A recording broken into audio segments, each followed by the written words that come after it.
What do you do when your enemy is so unpredictable that you can't even protect your own general? Well, that actually happened in World War II. The Allies were so rattled by one man that Eisenhower, supreme commander of the Allied forces, was locked inside his own headquarters for weeks. Not because of an army, not because of a bombing campaign, but because of one soldier and a rumour. Today, we're going to be talking about that man. Welcome back to the War Room. I'm John Mason. Grab a drink, get comfortable, because this one's going to be an absolute doozy. If you spent any time digging into military history, you've probably bumped into this guy. His name is Otto Skorzeny, and once you do, you can't really ignore him. This guy is really fascinating. 6'4", and that famous Schmiss scar running along his cheek. Honestly, if there was ever a man that should be called Scarface, it was Otto Skorzeny. The book we're going to be talking about today is Commando Extraordinary by Charles Foley, written in 1954, less than 10 years after the war ended. It's a biography, it reads fast, and it's really solid place to start with Skorzeny. So, who actually is Otto Skorzeny? He was born in Vienna in 1908, trained as an engineer. He joined up after Germany invaded Poland, fought on the Eastern Front, got wounded in Russia, and then was sent home. But most people by that time would have thought, well, I'll just take the desk job and go from there. But not Skorzeny. He pushed hard to be in charge of Germany's new Special Forces program, and he got the job. And then Hitler called. Right, so this is the big one. The mission that made him famous. It's 1943. Mussolini has just been arrested by his own government. Hitler finds out and absolutely loses it. He wants Mussolini back, and he calls in a room full of SS officers and goes around the room basically asking them, what do they think of Italy? And they all say, great, everyone's really good. They're all wonderful and loyal. But when he gets to Skorzeny, Skorzeny looks at him and says, that's quite a question. You see, I'm Austrian.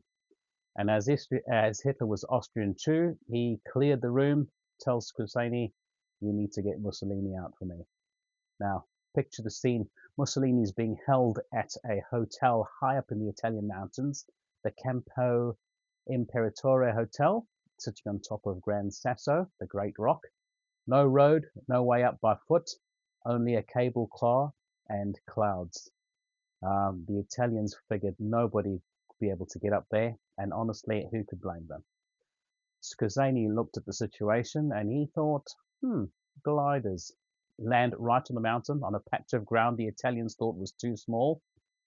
And here's the bit I love. He also brought an Italian general with him, stuck him right in the front where the guards could see him. And as the glider landed, the guards see Italian brass and they hesitate. And that's all it took. Skorzeny's men were out through the door, and before any shots could be fired, Mussolini is out and freed after 5 minutes. Foley tells the story brilliantly, and you feel the pace of it the whole way through. But he also makes a point a lot of people gloss over, that the German parachute troopers did a lot of the work, and Goebbels saw that Skorzeny got the headlines. By 1944, Hitler is basically using Skorzeny as a one-man solution to whatever problems needed being fixed. So, Hungary, the leader of Hungary, Admiral Horthy, is about to cut a deal with Stalin and pull out of the war. And if that happens, Germany's whole southern flank is in serious trouble. Skorzeny's answer is simple. He kidnaps Horthy's son, rolls him up in a carpet, and I mean that literally, and gets him out of the city, then uses the son to force Horthy to back down. Hungary stays in the war, job done. Foley tells this one pretty calmly, and that's kind of the thing. What Skorzeny is doing here isn't really a military mission, it's kidnapping and more of a political mission. Late 1944, Germany is planning one last big push in the west, the Ardennes offensive. Skorzeny gets handed one of the most talked about missions during the whole war, Operation Grief. The idea is simple. Take German soldiers, dress them up as Americans, put them in captured American vehicles, and send them behind Allied lines to change road signs, cut communications, and cause as much confusion as possible. A bit like the SAS in the Sahara Desert. In practice, it was a nightmare to pull off. There was not enough captured American gear. Finding German soldiers who could actually pass as Americans was harder than anyone expected.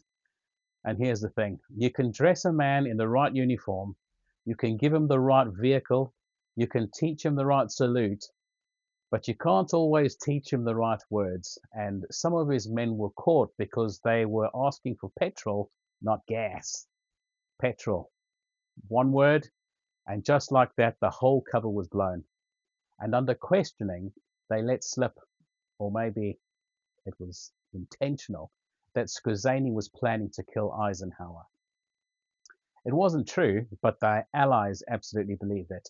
And Eisenhower was locked down in his headquarters for weeks. The whole Allied command went into panic. Think about that. An operation that barely worked somehow had Allied high command paralyzed without Skorzeny firing a single shot. Foley covers this really well. He shows you both sides, the boldness of the idea and the gap between the idea and what actually happened. One of my favorite bits of this book is actually the missions that never got off the ground. Skorzeny had a plan to fire rockets from submarines and hit the American coast. That never happened.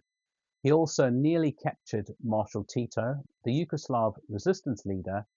That one actually launched, but Tito got away within minutes to spare. These missions tell you how his mind worked, always looking for the angle nobody saw coming, the thing the enemy wasn't ready for. That's still how special forces think today. Skorzeny didn't invent it, but he was one of the best at putting it into practice. So, what's the book actually like? Well, Foley was a journalist, and you can tell.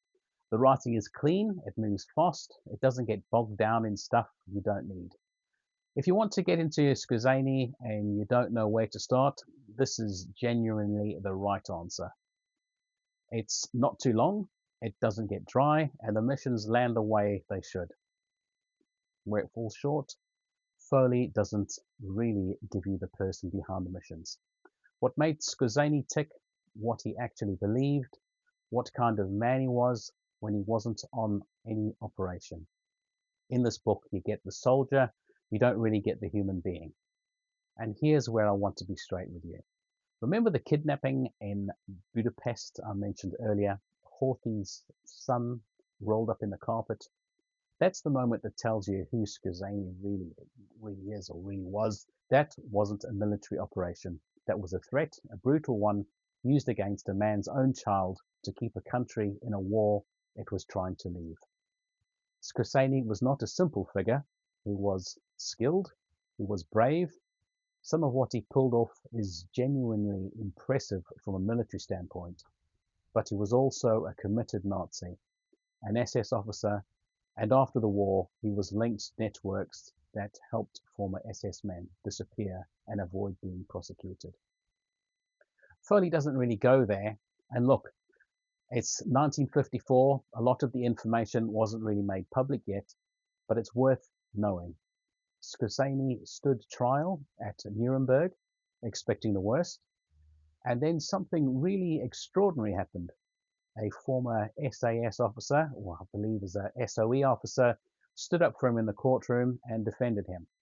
He argued that Skorzeny's methods, the fake uniforms, the deception behind enemy lines, were no different to what the Allies themselves were doing.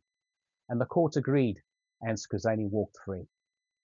Now think about that. The most feared commando in Europe, defended by one of his enemies, and cleared by the court. You really can't write about this, but it's exactly what happened. After the war, the British SAS commanders sat down, studied Skorzeny, not to understand what he did wrong, but to understand what he did right. Looking at his tactics, his thinking, the way he planned operations that nobody saw coming. They studied him so closely that his methods directly shaped how the SAS trained. The man they were trying to catch ended up influencing the unit that was hunting him. That tells you everything about how good he was. Is it worth reading? Yes, absolutely it is.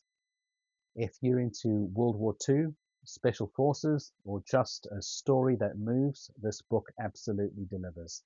Fast, clear, the big missions are all there, and they're told well.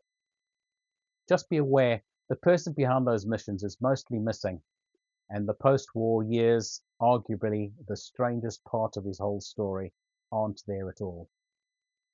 Use this as if it's your starting point, and then you can read further going deeper, because trust me, there's a lot more deeper you can dig. So that's it for today. If you've read this one or you've got thoughts on Skorzeny, drop the comments in the thing below. I'd genuinely love to hear what you have to say. And if this is your kind of thing in history, I mean, I really love this book. I hadn't heard of Skorzeny before, and it was really an interesting read. I'm John Mason. You've been watching the War Room Library. And next week, I think we will start talking about my sniper books. So the first one will be The Hunting of Man. Until next week.